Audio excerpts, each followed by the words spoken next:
Right. You mentioned that tour, that Def Jam tour earlier. Can you take us back to one of your standout memories on that Def Jam tour? Mm. Def Jam, so wow. Like I said, we had Deanie, Eric B, Rakim, Public Enemy, Stetsasonic. Once again, the camaraderie. But the funny thing with that tour is, there was times we used to rent gyms out and play basketball to 2 or 3 in the morning with cases of 40-ounce beers, and there's nothing funnier than being drunk or not drunk, drinking beer, watching Flavor Flav play basketball. So it was just a bunch of, it was like family at the barbecue, man. We had so much fun. Right. You know, we would ride each other's buses and things like that. So those were amazing times. You said you were on that tour for 10 months, 8 months? Somewhere around there, 8 to 10 months, yeah. Wow. It's 1989, and it's time to work on Walking with the Panther. Panther. With you co-produced on this particular album, right? Yeah, yeah. How did you Yeah. get into producing at this point?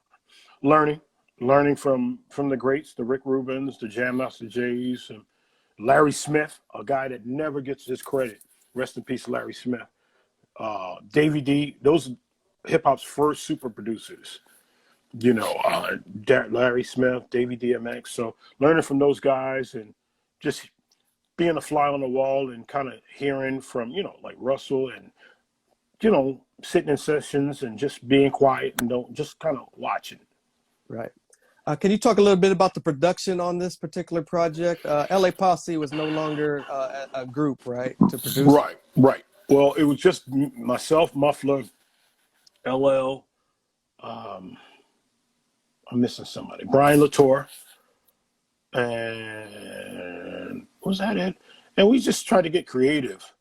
Um, and this is way beyond Fruity Loops and all that. So we would go there and we would go in empty-handed. We go empty-handed and try to create in the studio instead of being prepared. So that was kind of a hard, now that you look back, kind of, hard to do. Right. So, but that's how it really started. Just he would have an idea and we try to build on that idea. I remember On the fly. I remember the production sounding quite different on this album. Cuts like Going Back to Cali and I'm That Type of Guy, but they were getting constant rotation on MTV nonstop. What do you remember about the direction of this album? Did LL want to go a particular direction, or was it just business as usual? I'm that type of guy. He didn't want really, but Russell Simmons encouraged that to be one of the singles. And if you ever hear Russell's talk about it, he said if he would have did it reverse, I think he would have had Big Ol' Butt come out first. Because at the time, certain people would claim you soft, or if you tried to do something commercial wise, which was a success, but in other people's eyes, oh, you're selling out. You know how that went back in the day. Oh yeah, yeah. So that was, that was kind of discouraging a little bit. right. What was those sessions like for this particular album? Were you involved quite more than usual? Okay. Yeah. It was, to be honest with you, we walked in with nothing. Maybe LL's idea and tried to create in the studio. Like we did that Monday through Friday from 8 p.m. all the way to 6 in the morning, every day for about, I know it's definitely the whole summer. And if I could go back myself, I would be better prepared in bringing more stuff to the table ahead of time than trying to create on the fly with him, if you know what I mean, because it was just hard, like if I did it now, I'd, email him a song, you like this, you like that, Right. and he could write for it and you will be better prepared. I believe you guys dropped Big Ol' Butt, One More Shot at Love. Would you agree that Jingling Baby took the album over the top?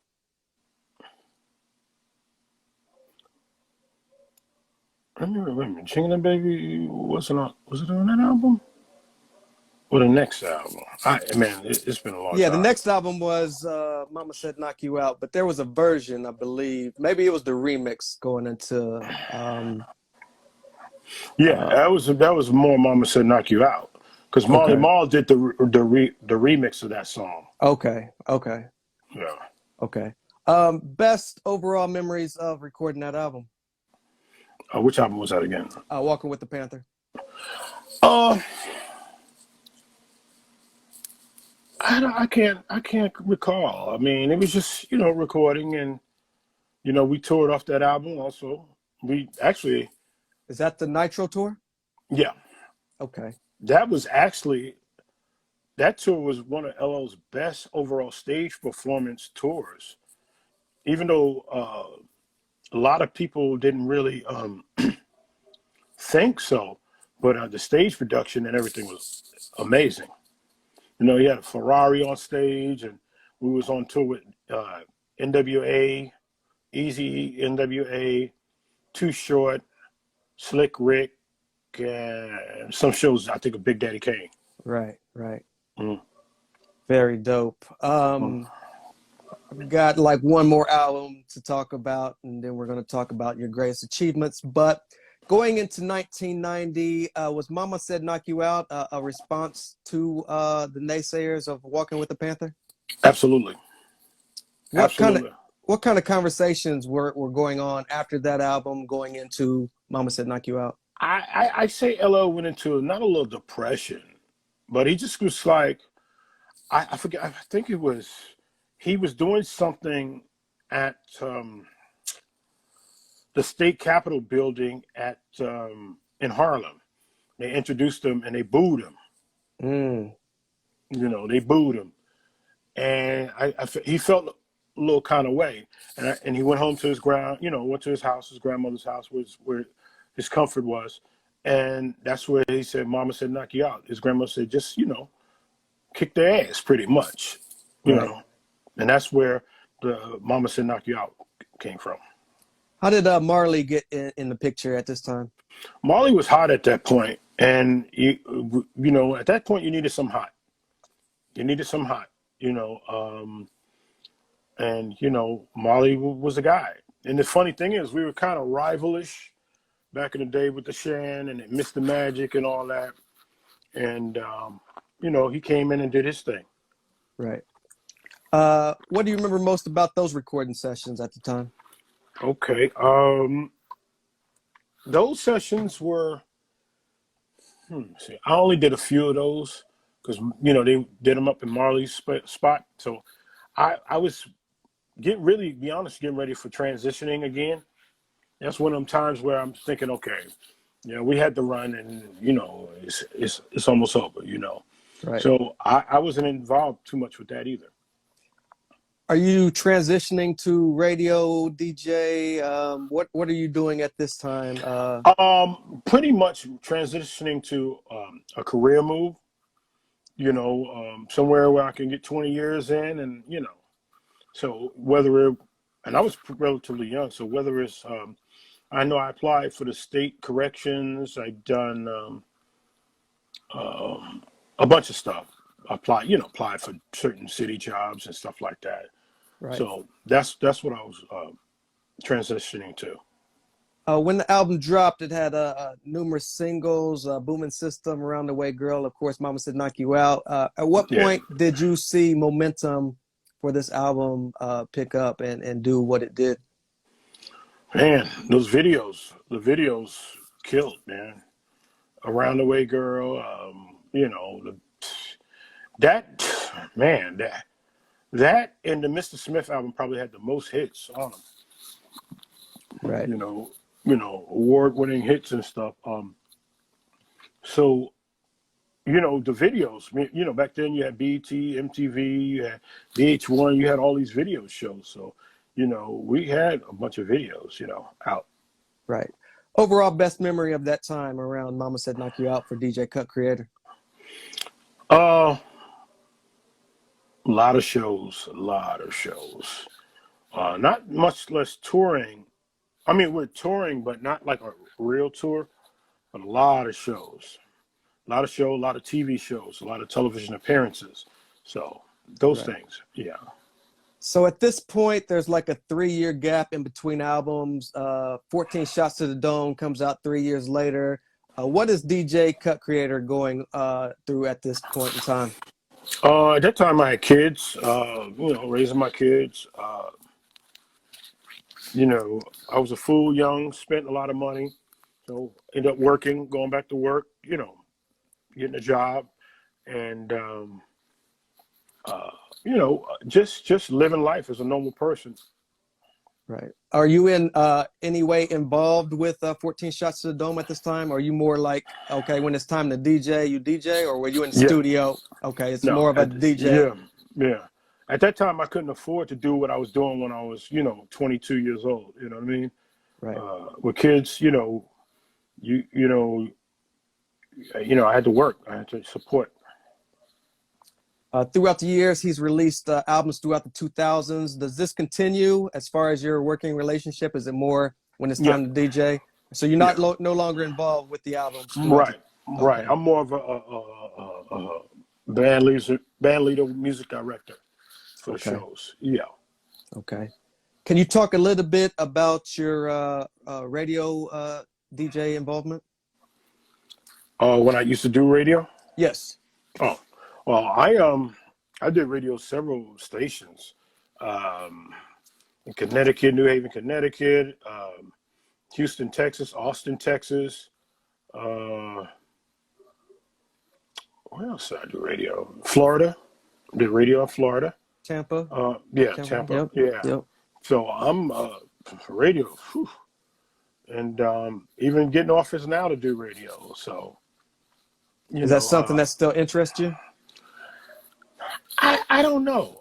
You see the office and what it really pertains, and we can see what happens. Right. I won't say yes and I won't say no. Right. I'm interested.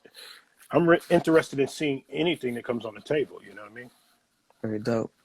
You got the AIR Award in Houston for Best Radio Mixer. How did that feel on Power 97.5? I was interested, man. I didn't expect that at all. You had a bunch of greats over there in Houston. I was new, but they gave me a lot of freedom. And I mixed for 2 hours. It was weird because I mixed for 2 hours, and then I did slow jams for another 2 hours. So I had got a lot of, like I had women on one side and fellas on the other side. It was crazy. Right. So I won that my second year in Houston. Yeah, so that was cool. Very dope. At what point did the DJ competitions come about? Were you was that earlier on in your career, or was that throughout the 2000s? This actually wasn't that long. It wasn't too long ago. Okay. In the 90s. This was a rare DJ competition though. It was mixing. It wasn't scratching. It was mixing. And I won that one, the world mixing DJ championship. Yep. Yeah, I won that one. Yeah, it was cool, man. My last routine was I did some type of crazy mix, and I ran over to the bar, walked over to the bar with the two songs mixing on beat, ran to the bar, grabbed me a beer, and came back and just let it mix, and they lost their mind from that. So very dope. You're no stranger to doing shows, but there's some highlights. If you could tell us a best memory of, say, being on Soul Train. The first time. Seeing Don Cornelius. I mean, I'm sure a lot of the people that's listening know Saturday morning Soul Train was like it. You had to do your chores or whatever, and watch Soul Train. Just the same thing with your cartoons or whatever. And to see Don Cornelius in person, he was a tall man, pretty big man. And it was like, wow, that's Don Cornelius. And to see the scramble board and all that, that was like, wow. That was my best recollection of that. Very dope. What about the Grammys? Eh,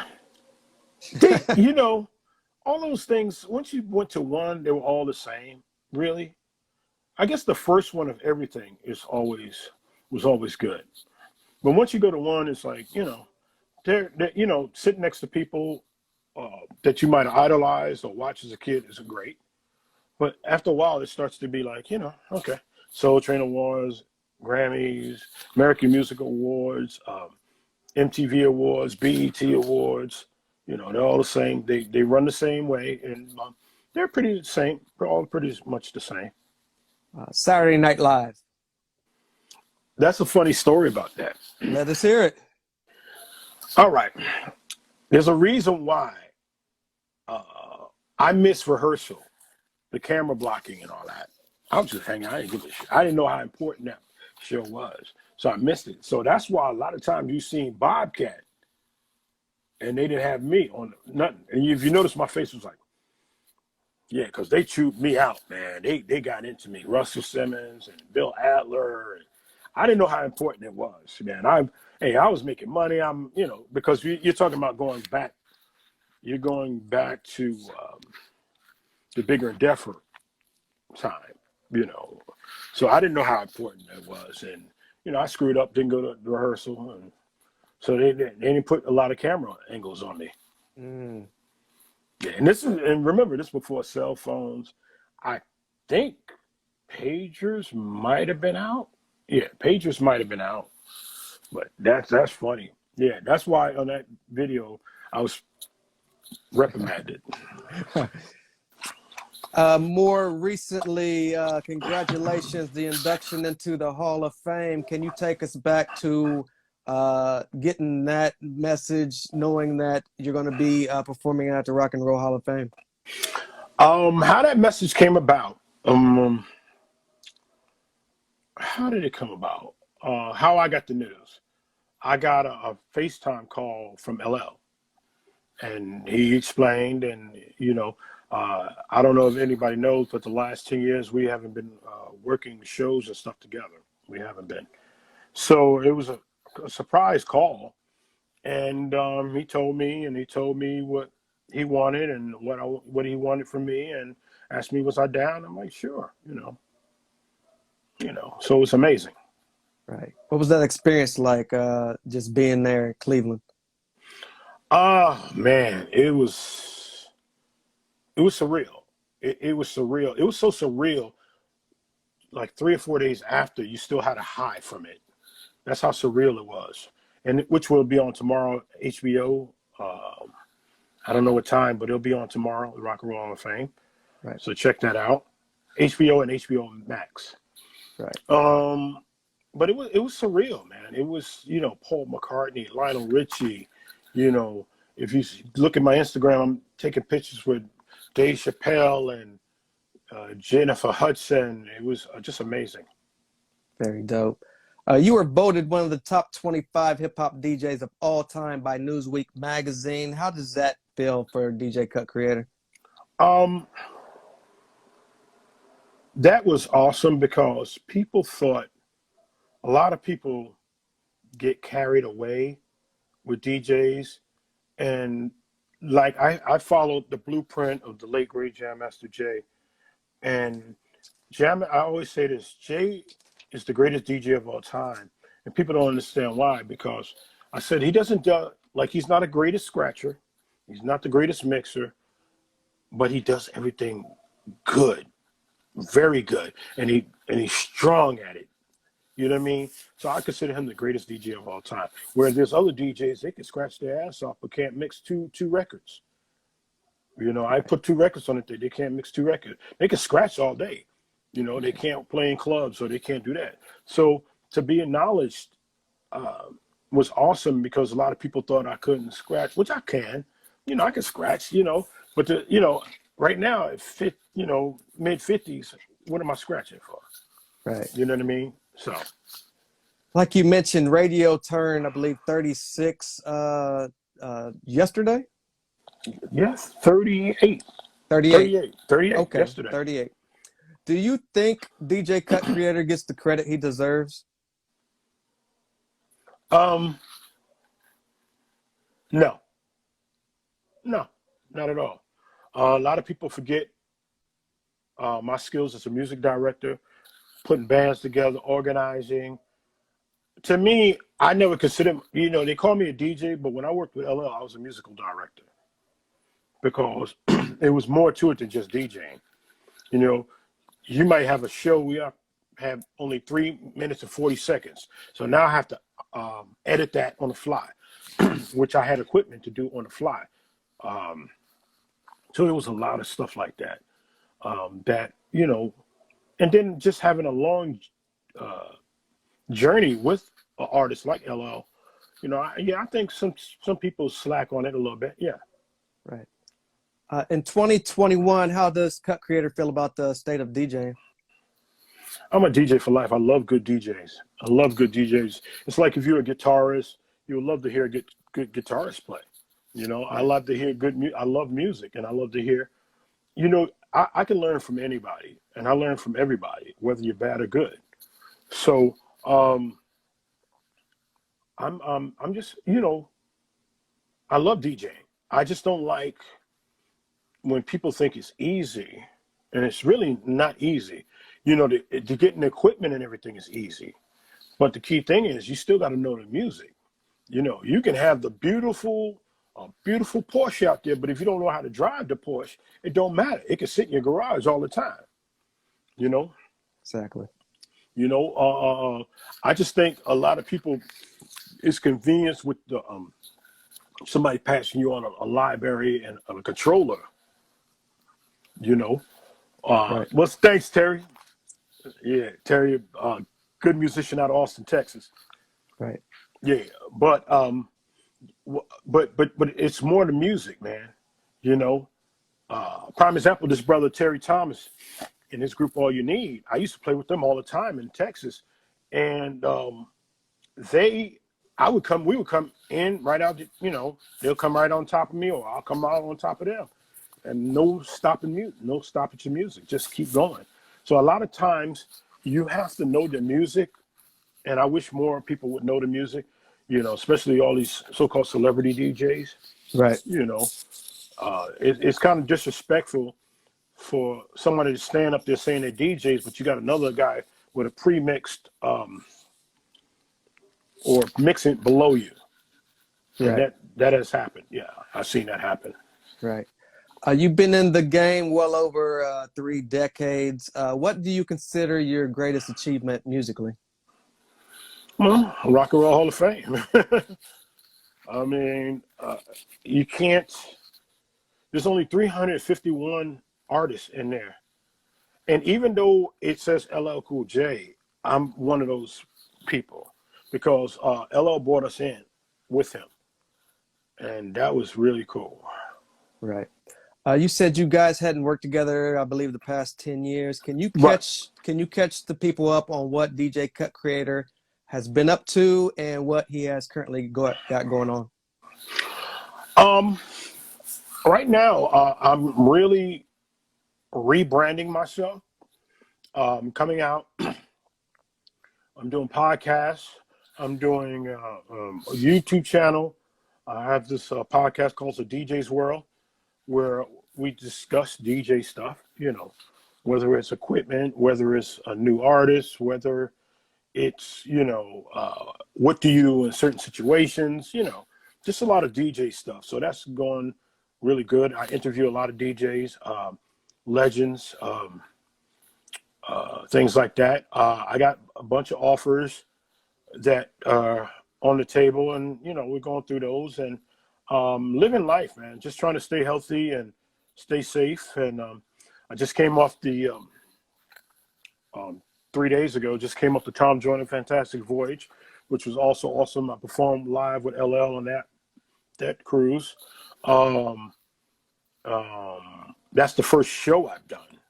Wow. Besides the Rock and Roll Hall of Fame, that's the first live concert I did with him I don't know how long it was spent. 10 years or so. So that was really good. My man DJ Butcher, he's on there. He was on there, one of the great DJs out of Michigan. So it was really cool, man. Right. Any other avenues you're exploring outside of music? Um, no, it's still music. Some radio stuff came ahead, came on my table. I'm just looking at the offers and you know, taking it as every day as they come. Right. Any discussions with you and LL about a tour? We haven't discussed anything, but you know, if him and his team approaches me with something, I'm always willing to sit at a table and break bread and discuss it. You know what I mean? Right. Well, Cut Creator, I do appreciate your time this evening. Thank you for allowing me to give you your flowers. What do you say to the supporters who've been down with you all the way since radio? Thank you, thank you, thank you, thank you. Without the supporters, there's no us. So I thank you. Right.